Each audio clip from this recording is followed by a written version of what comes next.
Hallelujah, hallelujah, hallelujah, hallelujah. खुदा की शुक्रगुजारी करते हैं कि आज हम छठे दिन में खुदा का हुजूर जमा है और प्रेयर मीटिंग का लास्ट डे है और हम शुक्रगुजारी करते हैं खुदा की जिसने हमें महफूज किया और सारे दिन हमारी निगहबानी और हिफाजत की है। आमीन।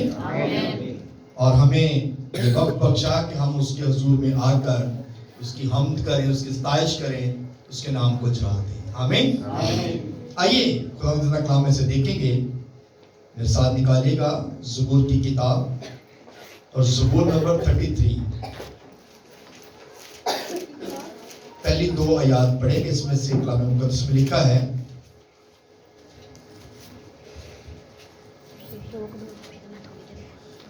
ज़बूर नंबर 33 और इसकी पहली 2 आयत इसमें लिखा है, ऐ साधको खुदावंद में शादमान रहो, हमद करना रास्त बाजू को ज़ेबा है, सितार के साथ खुदावंद का शुक्र करो, दास्तार की बरबत के साथ उसकी सताइश करो। खुदावंद के पाक कलाम के पढ़े और सुनने पर खुदावंद की बरकत हो। सबके आमीन। सो मेरे सिसो प्लीज सब लोग बैठ जाए, तशरीफ रखें, सब लोग बैठ जाए। सो मेरे सिसो कलाम मुकद्दस में से आज जो हमने खुदा का कलाम सुना है, जो आज का कलाम हमारी जिंदगी तक पहुंचा है, क्योंकि खुदा का कलाम जिंदगी बख्शता है। आमीन।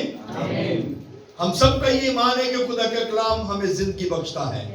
आमीन। और खुदा का कलाम जो है वो मुर्दा हड्डियों में ताजगी भर देता है और खुदा का कलाम जो है वो कमजोरों को जोर बख्शता है। आमीन। और कलाम मुकद्दस में यही बात ज़बूर नवीस लिखता है, ऐ साधको खुदावंद में शादमान रहो। आमीन। जितने भी लोग साधक हैं, साधक का मतलब है ईमानदार, परहेजगार, खुदा से डरने वाले, खुदा का खौफ रखने वाले, खुदा के साथ प्यार करने वाले, ये साधक लोग हैं जो खुदा के साथ चलते हैं, जो खुदा की हजूरी में रहते हैं, खुदा की इबादत करते हैं और खुदा के नाम को जलाल देते हैं। कलाम मुकद्दस में यह बताया गया, ऐ साधको खुदावंद में शादमान रहो। यानी कि हमें अगर खुशी भी करनी है तो खुदावंद में रहते हुए खुशी मनानी है। आमीन। शादमानी हमारी किस में हो? खुदावंद में हो। हम शादमानी जो करते हैं, जो खुशी मनाते हैं, जो सेलिब्रेशन करते हैं, कोई भी सेलिब्रेशन करते हैं तो वो खुदा में रहते हुए करनी चाहिए। हमें खुदा का डर और खौफ रखते हुए खुदा के जो है वो हर काम को करना चाहिए, क्योंकि जब हम खुदा का खौफ को रखते हुए खुशी मनाएंगे, डरते हुए, कांपते हुए उसके नाम को जला देंगे और जो भी हम सेलिब्रेशन कर रहे हैं उसमें हमारा खुदा हमारी मदद करेगा। आमीन। इसीलिए कलाम मुकद्दस में ये बात बताएगी, ऐ साधको खुदावंद में शादमान रहो। खुदा ये नहीं कहता कि आप शादमानी ना करें, खुदा ये नहीं कहता कि आप किसी के साथ हंसी मजाक ना करें। खुदा कहता है शादमान रहो। और पौल भी कहता है, मैं कहता हूं खुश रहो। पौल ये बड़ी खूबसूरत बात करता है, कहता है मैं कहता हूं खुश रहो और मैं फिर कहता हूं खुश रहो, लेकिन किस में? खुदा में खुश रहो, मसीह में खुश रहो। सेलिब्रेशन, शादमानी, शादमानी हमारी मसीह में होनी चाहिए, शादमानी हमारी खुदा में होनी चाहिए। डरते और कांपते हुए खुशी मनाओ, ऐसा ना हो कि बेटा कहर में और तुम रास्ता में हलाक हो जाओ। सेलिब्रेशन, सेलिब्रेशन हमारी जिंदगी में बहुत सारी आती हैं। हर टाइम, मेरा ख्याल है एवरी डे हमारी जिंदगी में कोई ना कोई सेलिब्रेशन होती है। हम हर टाइम खुशी मनाते हैं और ये खुशी हमारी किस में होनी चाहिए? हमारे खुदा में। तो आगे लिखा हुआ है, हम्द करना रास्तबाज लोगों को ज़ेबा है। हम अक्सर ये अल्फाज इस्तेमाल करते हैं, हम्द करना रास्तबाज लोगों को ज़ेबा है। क्या सिर्फ रास्तबाजों को ज़ेबा है? गुनहगारों को नहीं है। लेकिन कलाम ये बताता है कि रास्तबाज लोगों को ज़ेबा है। और रास्तबाज लोग जब गुनहगारों के सामने हम्द करेंगे, खुदा की इबादत करेंगे, तो हो सकता है कि वो गुनहगार लोग भी इस बात को जाने और खुदा की तरफ मूव करना शुरू कर दें। इसीलिए बताया गया है हम्द करना रास्तबाज लोगों को ज़ेबा है। जब आप हम्द करेंगे, जब आप शादमानी करेंगे, जब किसी गुनहगार आदमी के सामने, किसी बीमार आदमी के सामने, किसी पस्त आदमी के सामने जो खुदा से दूर है, उसके सामने आप सेलिब्रेशन करेंगे, आप खुश होंगे, तो फिर वो शख्स जो है आपको देखकर इस बात में वो भी खुश होगा कि ये खुदा के लोग हैं और ये कितने शादमान हैं। हालेलुया, हालेलुया, ताली बजा सकते हैं। आमीन। शादमानी। पूरा वीक हमने इबादत की है और हम इस बात में शादमान हैं, हम इस बात में खुश हैं कि खुदा ने सारे दिन में हमारी मदद की है। खुदा ने तमाम डेज में हमारे साथ रहा है और उसने हर टाइम हमारी मदद की है। आमीन। और फिर लिखा गया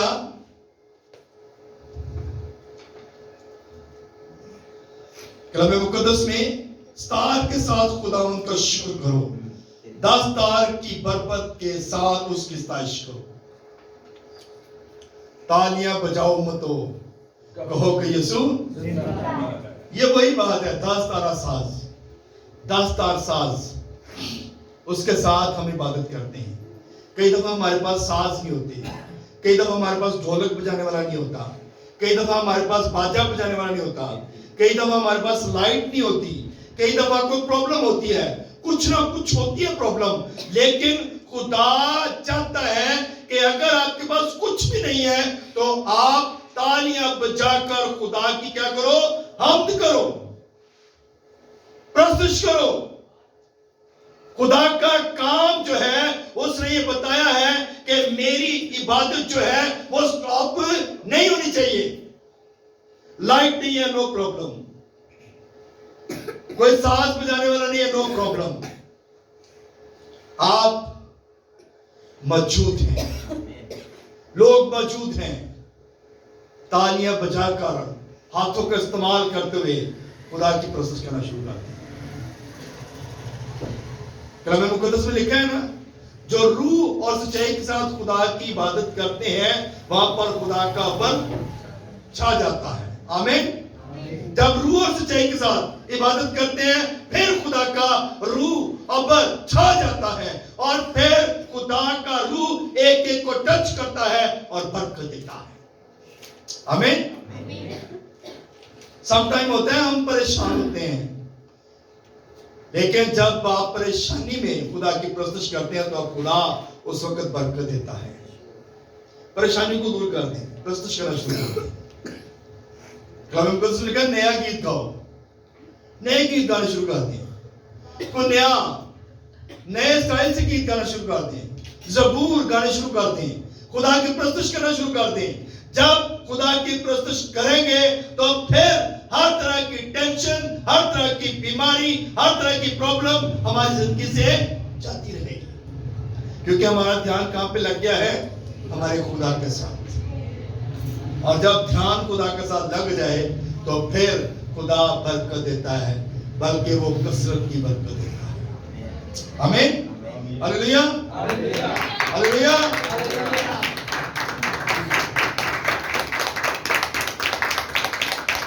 अगर खुदा बेवा के पास एलिया को ना भेजता तो बेवा की जिंदगी कुछ शादमान होनी थी? कभी भी नहीं होनी थी। उसने तो ये मायूसी शोर करती थी कि ये थोड़ा सा आटा है, मैंने खाना है, बनाना है, मैंने और मेरे बेटे ने खाना है, इसके बाद हमने मर जाना है, क्योंकि इसके बाद हमारे पास कोई जराया नहीं है, हमारे पास कुछ नहीं है। खाना है और उसके बाद मर जाना है, उसने तो ये सोच रख ली थी।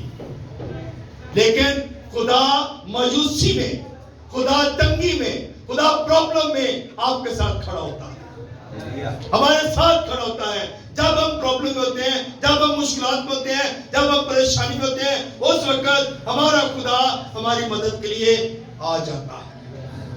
और उस वक्त ही वो कहता है, क्या मेरे बेटे, ऐ मेरी बेटी, बता तुझे क्या चाहिए। वो धीमी आवाज होती है, लेकिन अगर हम उस आवाज को सुन लें तो शायद हम बरकत पा जाए। वो धीमी आवाज पर गौर कर लें तो हम शायद बरकत पा लें, क्योंकि वो धीमी आवाज ही हमारे लिए बरकत की दुआ है। वो आवाज है, वो बरकत की दुआ, जो आवाज है उस पर हमने गौर करना है, ध्यान करना है। जब उस आवाज पर ध्यान करेंगे तो फिर हम बरकत पाएंगे। धीमी आवाज समटाइम हमारे पास आती है। धीमी आवाज ही होती है, बेटा तू चल जा, बेटी तू चल जा। और वो धीमी आवाज को जब हम इग्नोर कर देते हैं तो हम अपनी बरकत खो देते हैं। और इसी बात को हमने फोकस करना है, इसी बात पर हमने ध्यान करना है। अगर बेवा ने खुदा के बंदा की आवाज को सुना, खुदा के बंदा की बात पर ईमान रख लिया, खुदा के बंदा की आवाज को सुन लिया और जो कुछ उसने कहा था वो उसने कर दिया, तो ना तो उसके घर में से आटा खत्म हुआ और ना ही उसका दिया बुझने पाया। हालेलुया।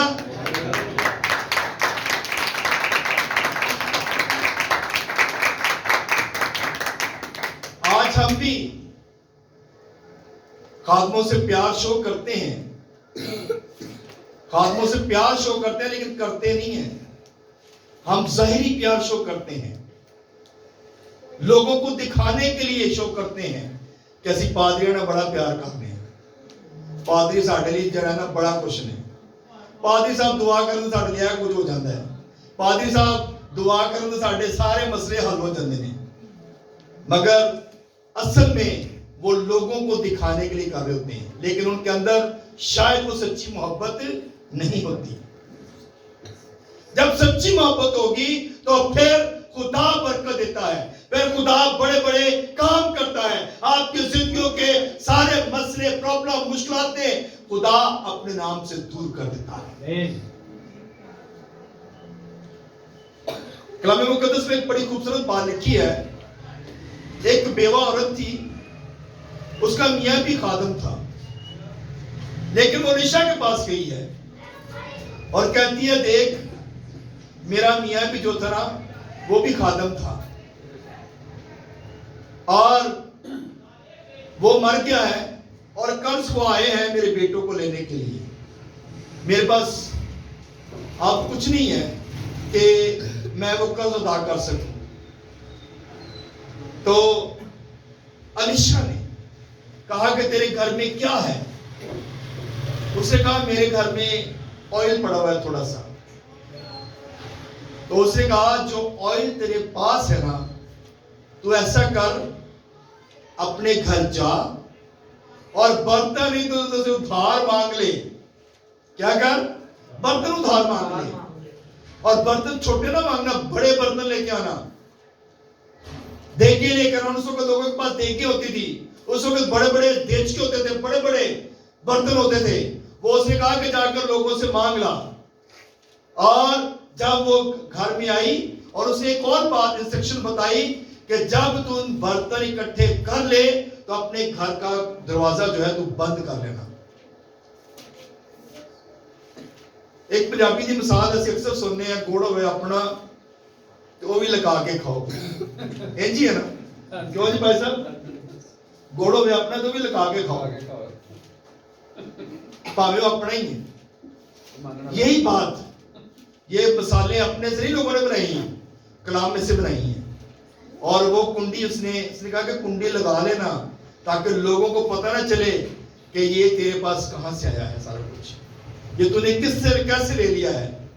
ये तो जादूगर औरत है, अगर कोई देखे तो कहेंगे ये लोग, ये तो जादूगर औरत है, ये तो ऐसे करती है, ये तो ऐसे करती है, ये तो ये करती है। इसलिए उसने कहा, खादम ने, एलिया ने कहा, एलीशा ने कहा कि तूने क्या करना है? कुंडी लगा लेनी है, दरवाजा बंद कर लेना है और जब तू दरवाजा बंद कर ले तो उस कुप्पी को क्या करना, उन देचकों में उंडेलना शुरू कर देना। उस तेल को देचकों में उंडेलना शुरू कर देना, उन बर्तनों में उंडेलना शुरू कर देना। और उसने ऐसा ही किया, खादम की बात को माना। और जब वो उंडेलती गई और जो बर्तन भर जाता था, उसके बेटे उसके साथ थे, वो उठाते और नया बर्तन उसके आगे रख देते। और देखते देखते वो सारे जितने भी बर्तन थे भर गए। और तेल अभी भी खत्म नहीं हुआ, तेल अभी भी खत्म नहीं हुआ, बर्तन सारे भर गए हैं। लेकिन उसने कहा और बर्तन लेके आओ, बेटों को कहा। उन्होंने कहा अब जो है बर्तन खत्म हो गए। जैसे ही आवाज आई, तेल की कुप्पी में भी तेल बहना बंद हो गया।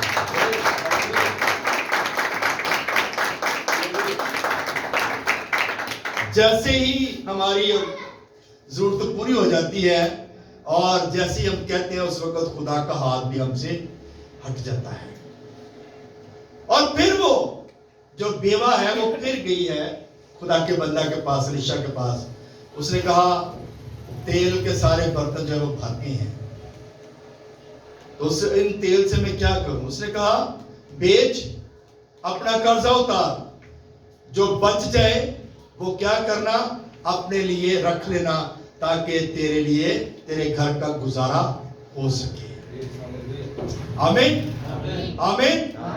खुदा साधकों को भूखा नहीं मरने देता, खुदा अपने लोगों को परेशानी में नहीं रहने देता। खुदा कर्जे ऐसे भी उतार देता है। ऐसे कहना ना, कर्जे भी उतर दे, खुदा इंतजाम कर देता है कोई ना कोई।